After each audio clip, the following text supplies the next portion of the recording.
It is in Daniel chapter 3. Daniel is in the Old Testament. You'll find it in your table of contents if you don't know where it is.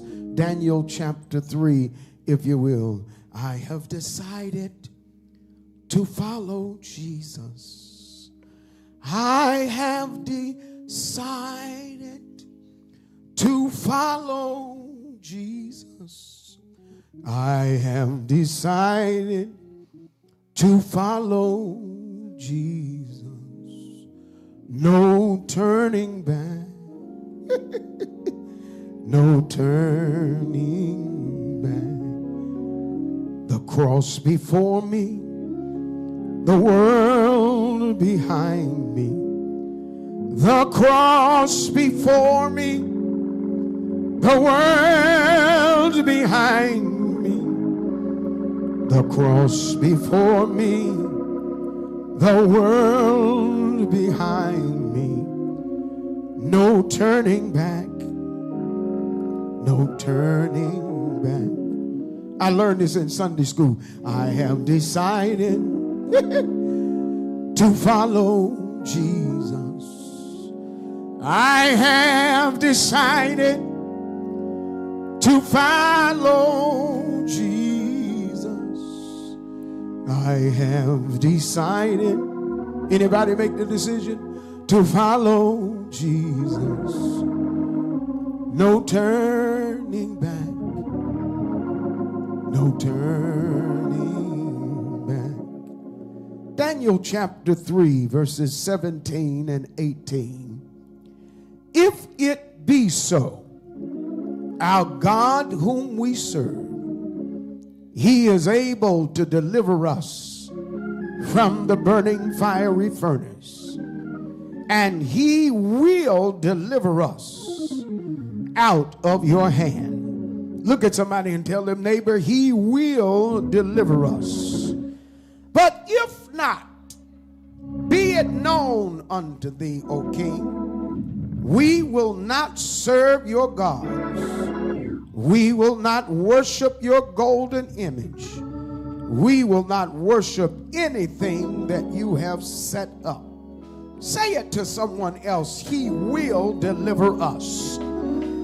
Say it to one more person. Say, neighbor, oh neighbor, God will deliver us. I want to teach and preach just for a moment, Deacon Everett, on big decisions. Somebody say big decisions. Whether you know it or not, 2026 will be a year of global readjustment. Trumpism, as it has been termed, has marked the beginning of a new era of instrumental economic and technological coercion, using every means necessary to have your way, no matter how much it costs. This new year will test our ability to adapt in order to deal with the brutality in geopolitics. Geopolitical maneuvering, who comes out on top, who is capable of finding their place in an ever-evolving chaotic order, who will resist, who will refuse, who will reject, who will become overwhelmed because they lack the tools or the leadership to cope under these catastrophic changes. In a world driven by transactionalism and personal interests, peace has become an asset with economic returns. The impunity of military interventionists is growing, and the privatization of benefits for a crony diplomacy that seeks monetized peace process. Simply put, I'll do it for you if you'll do it for me. And if you won't do it for me, I'll do it to you before you do it to me. In 2026, we're going to see technological and military rearmament intensify like never before. A sense of fatigue in the face of growing economic disparity. The haves are multiplying while the have-nots are dividing what's left over. There's a disconnect between priorities of geopolitical agendas and discontent of citizens all over the globe. And now God has brought us to the threshold of big decisions. Somebody who understands the words that are coming out of my mouth, open your mouth and talk big and say big decisions. See, Sister LeGrand, the quality of your life is built on the quality of your decisions. And there are several supplements I want to give you in this homily to make big decisions. Come on, class, write them down. Note takers are money makers. Note takers are history makers. Note takers are life changers. Number one, if you're going to make big decisions, look beyond the moment. A sure sign of immaturity to make choices is you're only concerned about your present circumstances. Tough decisions require looking not just at the immediate gain, but the potential of long-term benefits. Come here, Jesus, and tell them what you told me. What does it profit you if you gain the whole world and lose your soul and lose your mind and lose your life all at the same time? Sometimes, Steve, we have to pay a small price in the short term for a long-term gain that outweighs all the immediate sacrifices. Imagine, if you will, a child with a fist full of money who wants everything at your expense because they didn't have to earn the money in their hand. This same principle applies to how you manage your temptations, your tendencies, and your daily temperaments, to the extent that you realize only what you do for Christ will last. And inevitably, the moment you're in right now will pass. Yet the question remains, Sandra, will you still be confident and sure that the choice you made today will be the choice of the next day, the next week, and even the next year? To be a bold, big decision maker, the first thing you've got to do, write it down, is don't let fear freeze, frustrate, and or fool you. As a matter of fact, this ought to be your year, Mama Moore, that you stop fooling around with fear. Fear will have you seeing things you ain't got no business seeing. Fear will have you saying things you had no business saying.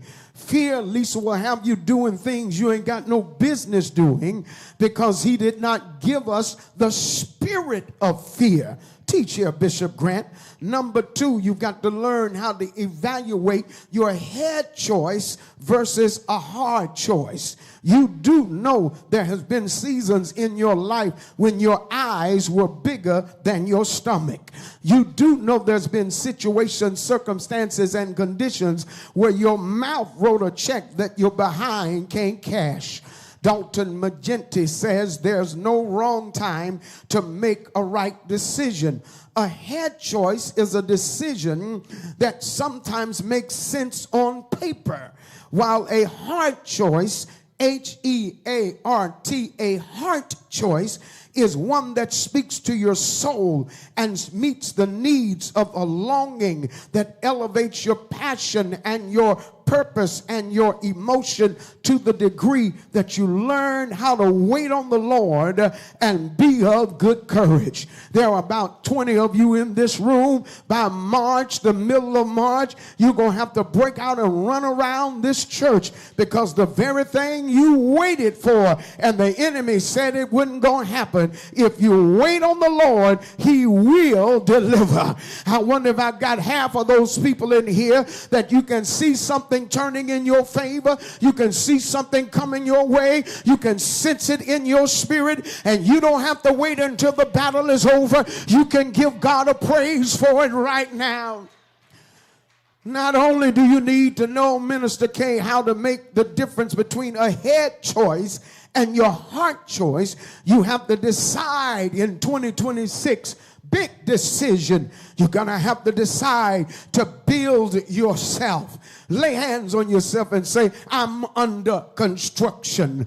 This means that you decide to get rid of blocking yourself, self-blocking, always talking yourself out of it, always convincing yourself you don't need it now. You ain't got to have it now. You ain't got to do it now. I need somebody to holler, there's no better time than now. There's no better moment than now. There's no better place than now. You act like you're in that commercial and say, it's my money and I want it now. It's my miracle and I want it now. It's my destiny and I want it now.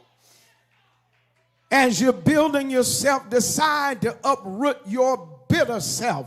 I haven't met so many bitter, nasty believers in all of my life. You're still holding on to something from 1978. You're still holding on to something from 1984. You're still holding on to something somebody did to you, and they're not even around here no more. I recently heard a story about a man that was divorced by a woman, and every time he accomplished something, he would go and drive by the house she lived in. He did it for 1 year. He did it for 4 years. He did it for 7 years, Michelle, only to find out somebody asked him, hey man, why do you keep on circling this neighborhood? He said, because I want that woman to know that lives in that house, she left a good thing. He said, you lost your mind. She lost that house 7 years ago. There's somebody in here got to hear me say, let it go.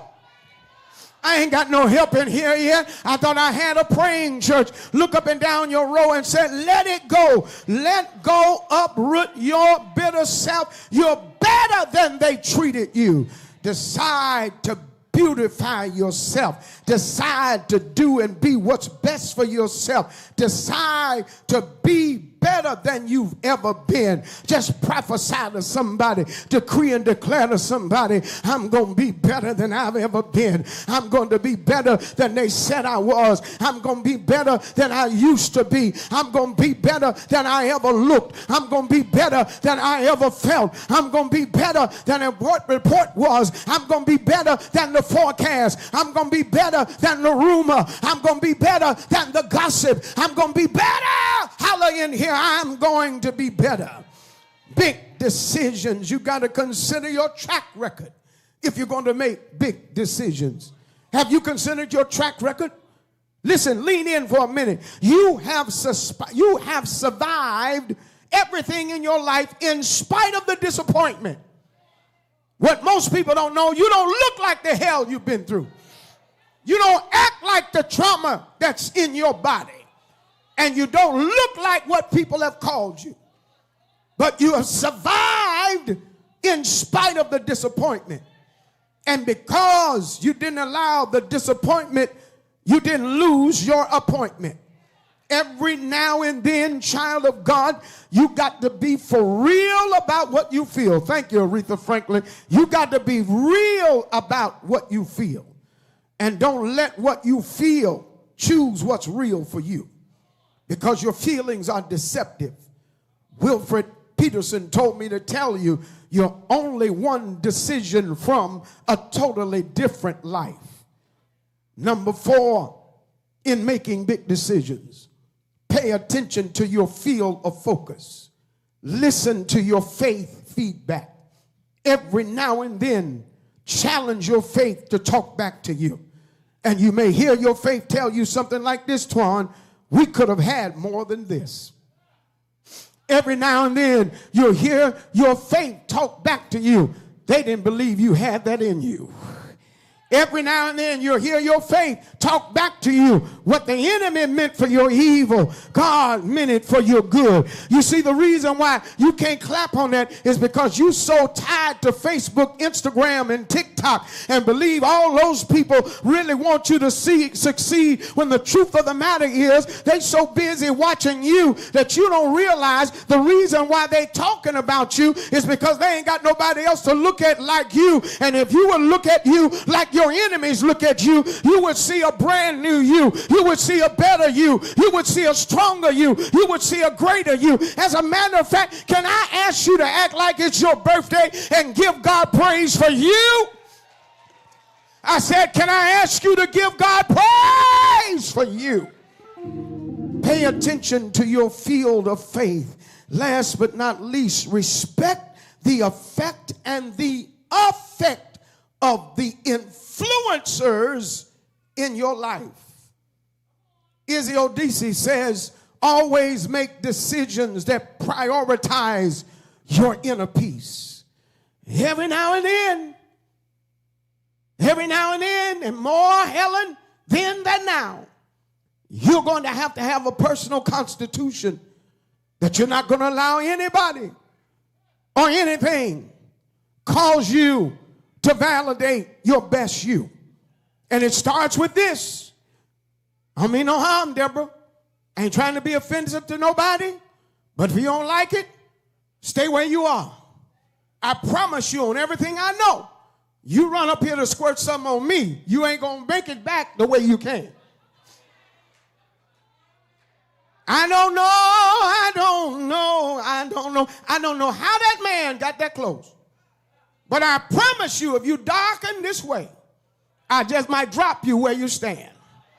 Because I made up in my mind, I don't mean no harm, Mother Ross. I don't mean no harm. You can't make me do nothing I don't want to do. I've been waiting. Thank you in the balcony. Thank you in the back of the church. I'm going to say it one more time. You can't make me do nothing I don't want to do. I'm going to say it on this side to make it glide. You can't make me do nothing I don't want to do. I need some free Christians. I need some free believers. It's Black History Month. Act like whom the sun sets free is free indeed. And look at your neighbor and say, neighbor, this is my year. You can't force me. You can't push me. You can't worry me. You're not going to get on my last nerve. You can't make me do nothing. I'm talking about big decisions. This is the year, Doretta, you got to go with what you know. Go with who you know. Go with who knows you. And go with those who want more for you than you want for yourself. You see, you got to remember, child of God, where focus goes, so goes your energy. And there are people that like to lock you in the place called the neutral zone. I'm not talking about a Star Trek episode, but this is a place and state of indecision, inactivity, and the disability of ignorance. It rises. It's the phenomena called the analysis paralysis or clinical decisional procrastination. There are people that want you to wait and wait and wait and wait and wait and wait until you ain't got nothing to wait on. Big decisions. Either make a decision or the problem will make the decision for you. Now come on.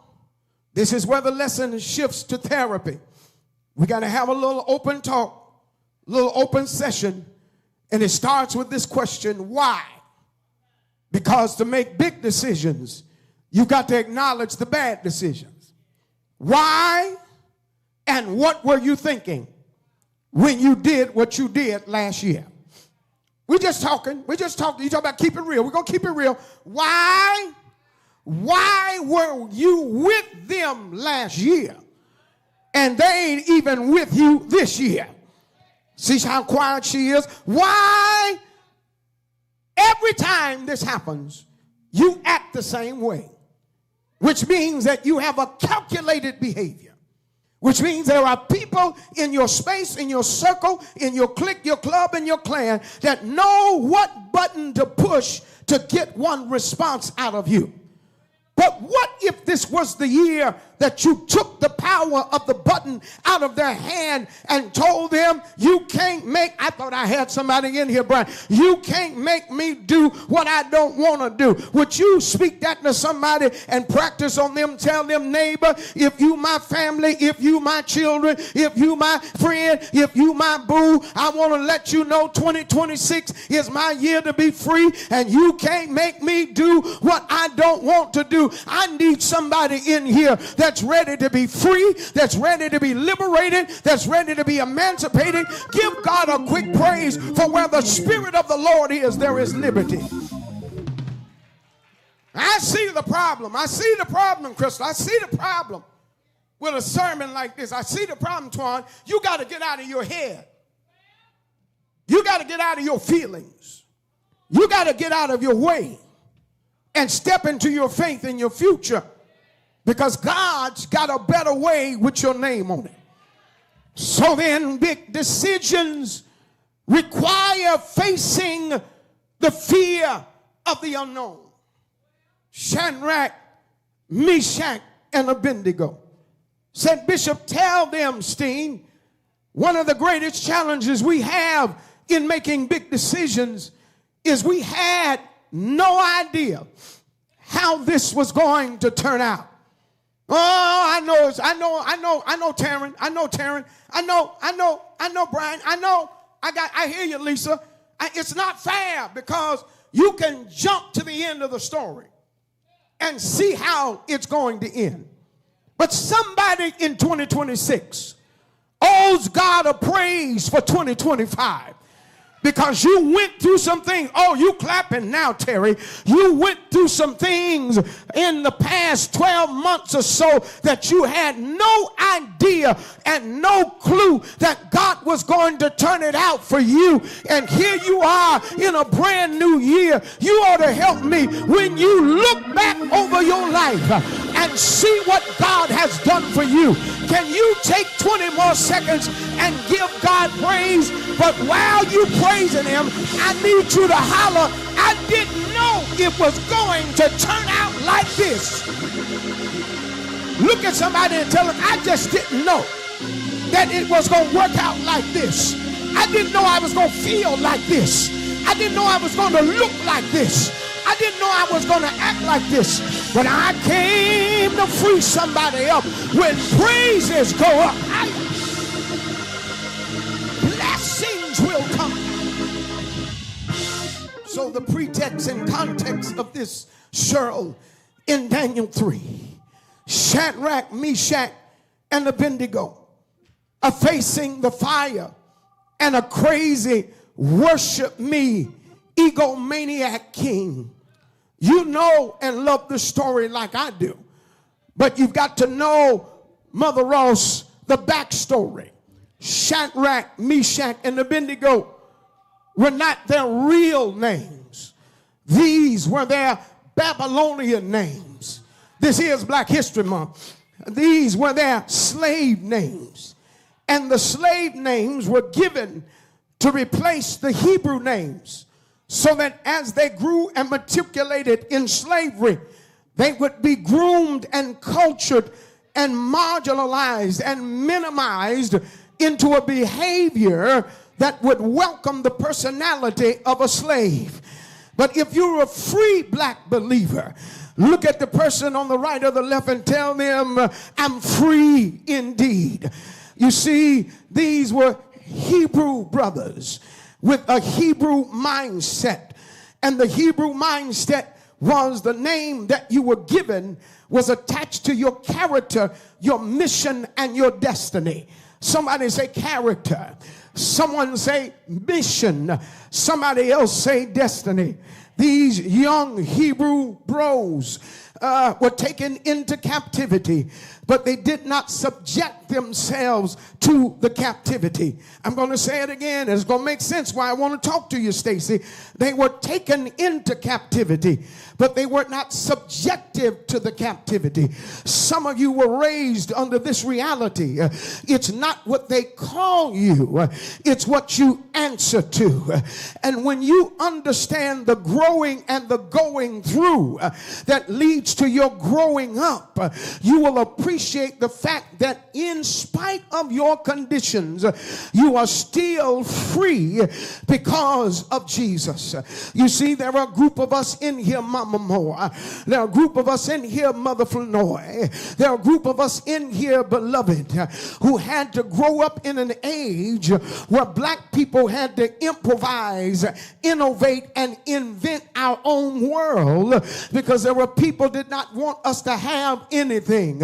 As children, we grew up and played a game called Operation, where you had bones inside the game and you had a little pair pair of tweezers, and if you didn't grab the bone just right, it would make a shocking sound. And our mamas and daddies were afraid to let us play with a battery-powered toy, thinking we might get electrocuted. Little girls had easy bake ovens where we would play house. I'm getting ready to tell on somebody. We would play house. Somebody would be the mama, and somebody would be the daddy, and somebody would be the children, and little Tasha would make some little black burnt up things called baked cakes out of the easy bake ovens.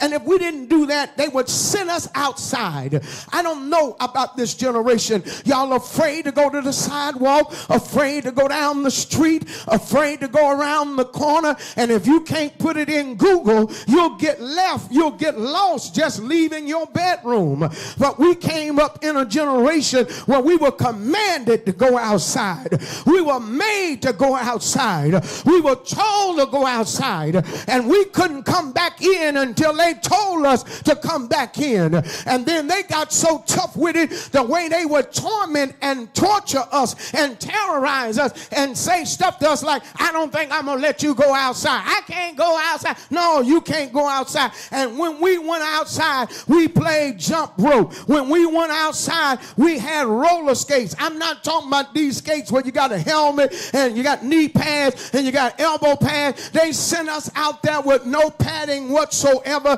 on metal skates, and we learned, y'all ain't talking back to me, we learned how to do it without any training and without any AI assistance. We rode around on swing bicycles. We played with G.I. Joe and Action Jackson and Rock'em Sock'em. We played them toys until the arms fell off, until the heads fell off, until the clothes fell off. We played paddle ball. You don't know nothing about it. There's some paddle ball specialists in here. It's a ball with a paddle and a rubber string and a rubber ball, and you just would hear all day long. No TV, no internet, no TikTok, no Facebook, no Instagram. And look at what God did for us. We had to innovate. We had to initiate. We had to imagine red light, green light. We weren't allowed to play in the street, but we could play the game red light, green light. Or if we didn't play red light, green light, we played hide and go seek. If you didn't play hide and go seek, you played manhunt. If you didn't play manhunt, you played it. If we would chase you today, you would wonder if you had an ankle bracelet on. But there are many of us that came out of that generation, and look at what God has done with us because of our ability to imagine, to innovate, and to invent. We wore and shared one another's clothes. We wore and shared one another's shoes. We slept in one another's bed. We slept on the couch. We slept on pallets, two at the foot and two at the head, and nobody molested anybody. I need somebody, Dr. Goodlow, to help me give God some praise for our ability to imagine, innovate, and invent. And we had no iTunes. We had no Spotify. We had no YouTube. And we got up every Saturday morning all over the black community to sit in front of a black and white television and hear a black man say, get ready for the hippest trip in America, and you better bet your last dollar is gonna make you holler. It was called the Soul Train. I need somebody in here that remembers that we watched black and white TVs and we yet dreamed in color. We listened to James Brown and the OJs and Earth, Wind, and Fire and Diana Ross, and we had no idea our imagination was their platform. And we look forward every week to something called the Jet magazine. It was a hallmark in the black community, and you not only had the Black Jet magazine. You had the Ebony magazine. And when we wanted to know what was coming on TV, Mama and them would say, go get the TV guide. I'm just trying to help you to understand that we didn't just get here the way we came here. Had it not been for the Lord on our side, we wouldn't be here. And I need somebody who still has the ability to imagine, to innovate and invent. When you think of the goodness of Jesus and all he's done for you, don't you have a praise in you to magnify God? So these three boys, Shadrach, Meshach, and Abednego, their real names in Hebrew, Helen, were Hananiah, Mishael, and Azariah, and they refused to accept the titles of their slave masters, big decisions. They served in excellency, so that no matter what position they were in, they were not good as, but better than. Look at somebody and tell them, neighbor, don't be as good as them, be better than them. They wouldn't let the name or the label bring any sense of captivity for them, because they knew their God-given purpose was that God would bring out the best of them, no matter how bad the situation was.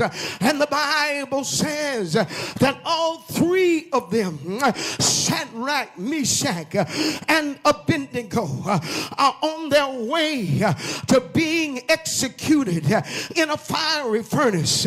And here stands, your honor, Shadrach. That's its Babylonian name, but its Hebrew's name, Mother Moore, is Hananiah. Hananiah says, excuse me, oh great king, we don't need to defend ourselves as it relates to this matter. For the God that we serve, if he got us in here, he can get us out of here. I'm preaching to somebody here. Hananiah means God is gracious. And when God is gracious, it means that you're accepted and agreeable. It means that before you get into the situation, God has already made a way of escape for you.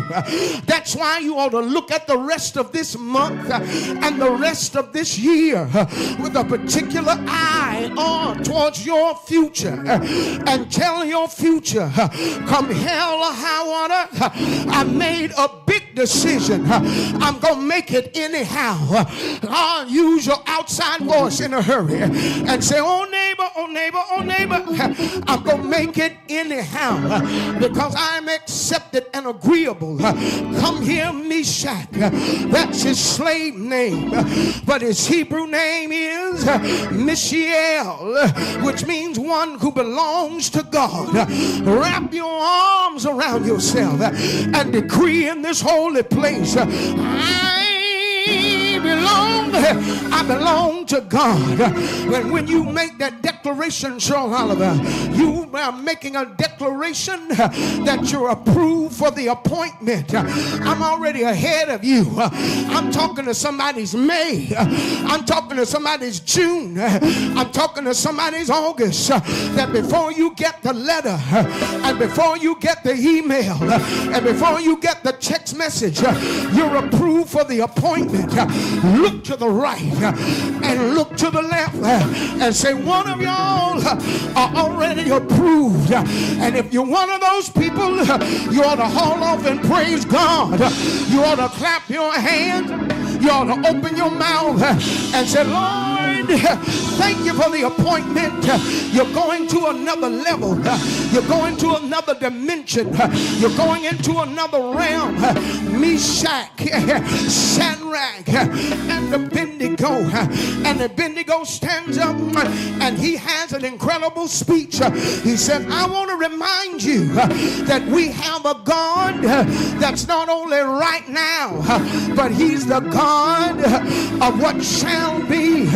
And my God is so sovereign that even if he don't deliver me from this, I'm still gonna give him my worship. I'm still gonna give him my service. I'm still gonna give him my praise. Your name is Azariah, which means that God is my help. And when you decree that God is your help, it means that you're about to advance with an advantage. Put your hand on your neighbor and holler advance. Scream advance. Yell advance. I don't know if you don't know that if you don't know how to play the game, you'll get played by the game. And I believe I've got some people in here that are ready to make some big decisions. And if you're ready to make some big decisions, open your big black mouth and say big decisions. Do it with a big self. Do it with a big spirit. Do it with a big vision. Do it with a big mind. Open your mouth and declare, hey, big decisions. Say it with authority. Say it with strength. Say it with power. Look at the person on the right and say big decisions. They knew how to play the game by how they believed. They knew how to play the game because they never forgot who they belonged to. Look at your neighbor and say, neighbor, don't you know you don't belong there? You don't belong with them. You don't belong down there. You don't belong in that position. You don't belong in that place. You don't belong in that atmosphere. You don't belong in that circle. Snatch yourself. It was the way they behaved. That's why they played the game, because of who they were becoming. To those who believe, he gives them power to become the sons of God. I came to serve notice on somebody that this is your season to make a big decision. Lay your hand on the shoulder of your neighbor and say, neighbor, if you're going to have a hustle, you got to realize that in the hustle, you got to stay humble and you got to stay hungry. That what God has for you, it is for you. You see, you're looking at somebody who went from looking like a mess to smelling like the best, because I realize that if God be for you, he's more than the world against you. And to whom much is given, much is tested, much is expected, and much is respected. Look at your neighbor and say big decisions. Scream big decisions. Yell big decisions. Holler big decisions. Their decisions were so big that the king made up in his mind to throw them down in the furnace to create a disability that would make it impossible for them to get back up again. Look at your neighbor and say, neighbor, I celebrate your life on this day, because after all you've been through, God keeps on getting you up. You fail to realize there's a word over your life, that a just man falleth daily 7 times, but the Lord will get them back up. The Lord will lift them back up. The Lord will raise them back up. Look at somebody and say, time after time, time after time, I've fallen, I've failed, and I got flaws, but he keeps on doing great things. He keeps on making ways. He keeps on doing something for me and mine.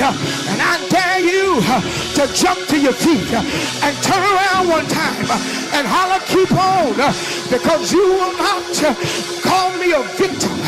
You will not call me a loser. You will not call me broken down. down, broken-hearted, a broken home, a broken marriage, you will not call me an addict. You will not call me second class. You will not call me by the name of a disease. I'm not cancerous. I'm not diabetic. I'm not kidney failure. I'm not bipolar. I'm not schizophrenic. I'm not overweight. I'm not too old. I'm not too dark. I'm not too small. Somebody open your mouth and holler. Big decisions. Lay your hand on 5 people and say big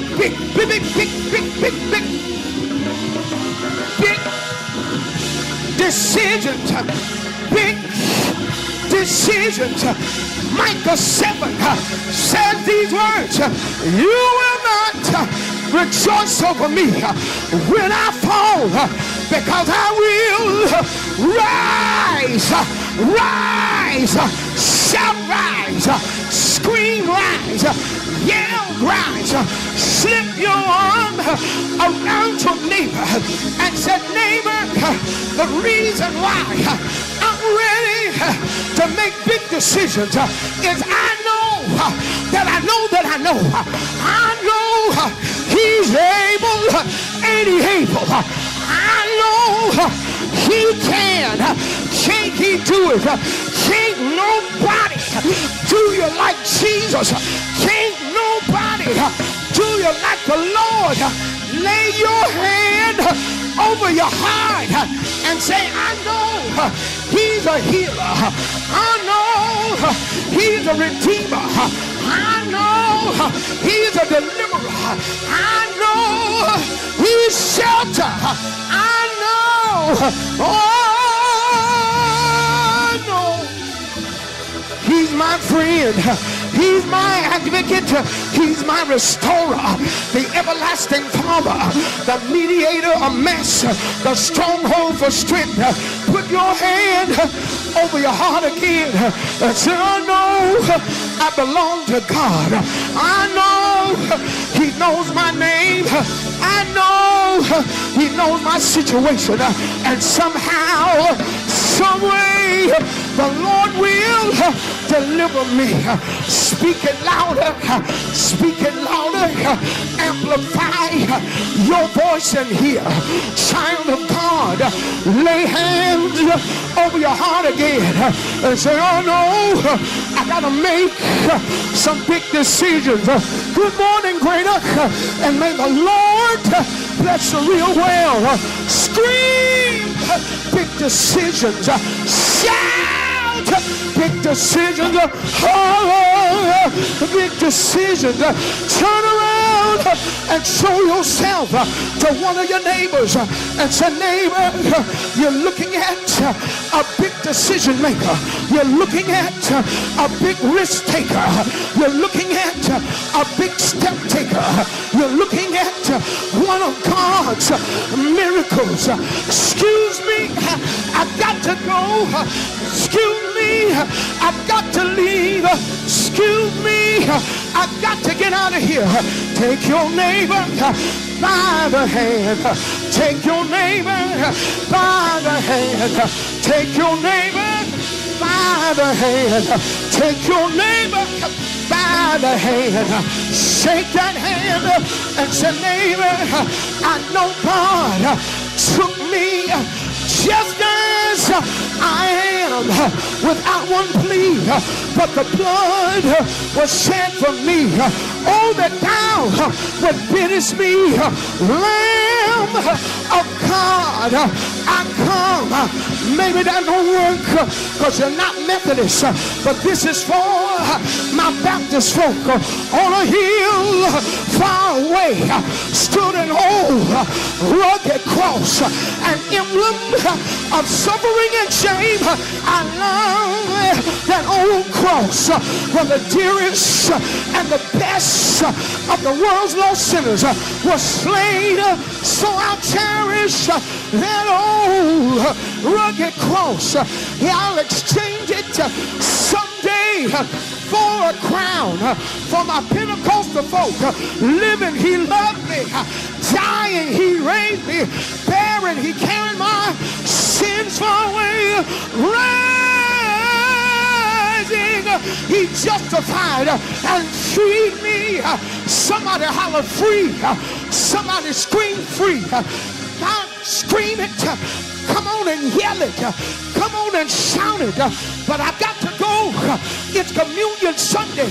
Dr. Goodlow, Jesus went to Calvary to save a wretch like me. They hung him high. They stretched him wide. He hung his head. For me he died. But guess what? Guess what? Guess what? Guess what? Guess what? Guess what? That's not how the story ends. 3 days later, 3 days later, 3 days later, 3 days later, he rose. Shout, he rose. Scream, he rose.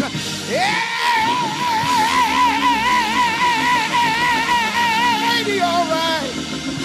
Ain't he all right? Get your neighbor by the hand and say, neighbor, I got a big decision. I'm going to make it. I got a big decision. I'm going to do it. I got a big decision. I'm going to have it. I got a big decision. I'm going to see it. I got a big decision. I'm going to live to see it happen.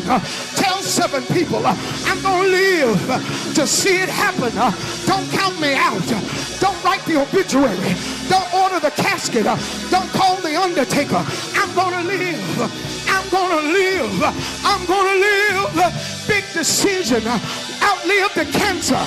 Big decision. Outlive the diabetes. Big decision.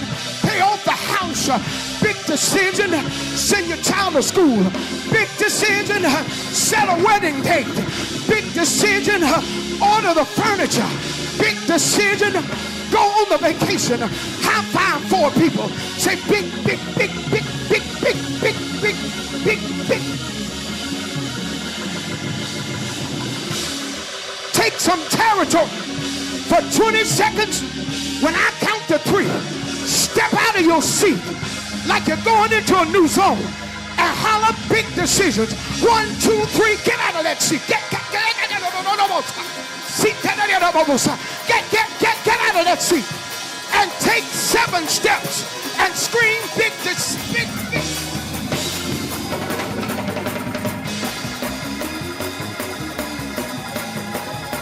I said big decision. Leave that row. Leave that section. Leave that area. And holler, I'm moving. I'm going higher.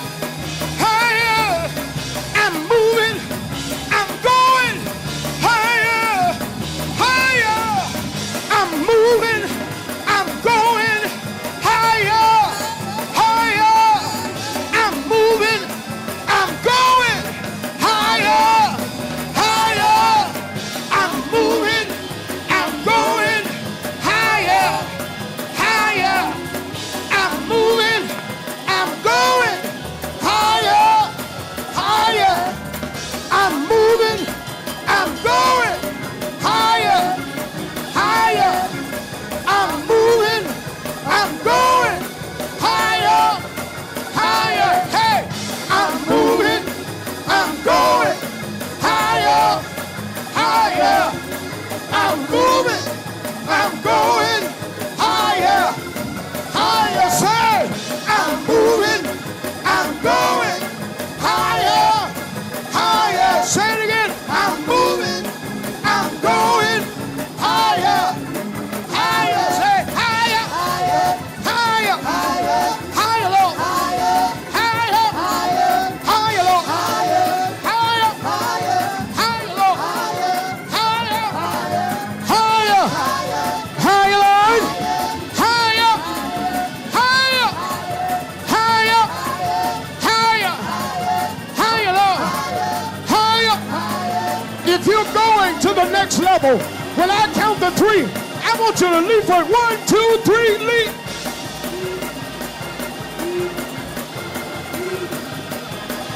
You want to leap, leap, leap, leap. You want to leap, leap, leap,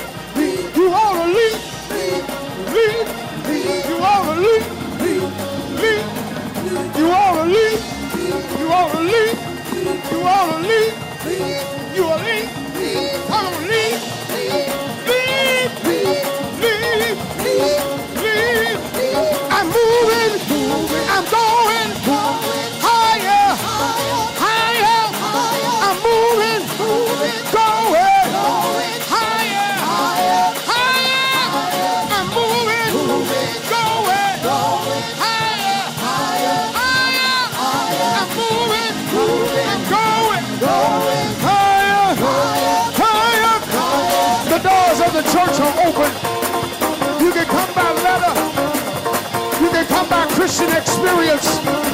You can come as a candidate for baptism. Make a big decision. Make a big decision, ma'am. Make a big decision, sir. Make a big decision.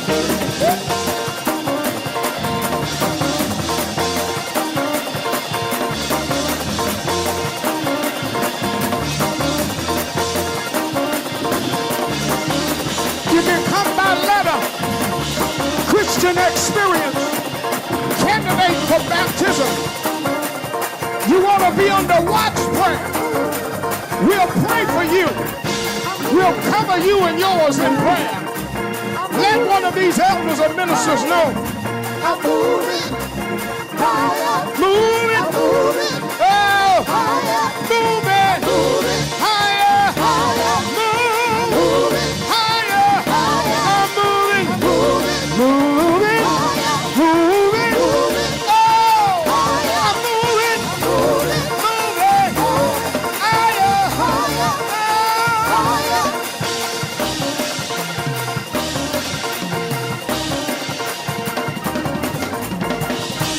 We got one. Give God praise for one. Come on. I want you to get the hands of the person on either side of you. We're getting ready to break some yokes. We're getting ready to break some dimensions. We're getting ready to break some rams. Get that hand on either side. Look them in the eye. On the right. On the left. Squeeze that hand. Woo! Squeeze it. I gotta make the move. Gotta make the move. I gotta make the move. I gotta make the move. I gotta make the move. I gotta make the move. I gotta make the move. I gotta make the move. I gotta make the move.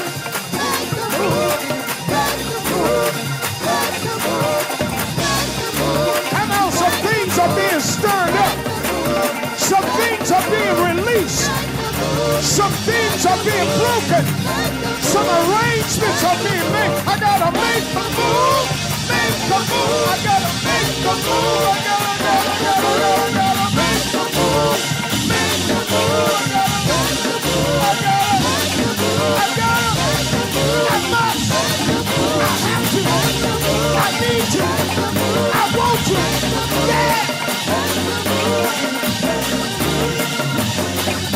Now when I count to three, you're going to loose those hands and produce a high praise in here. 1, 2, 3, go.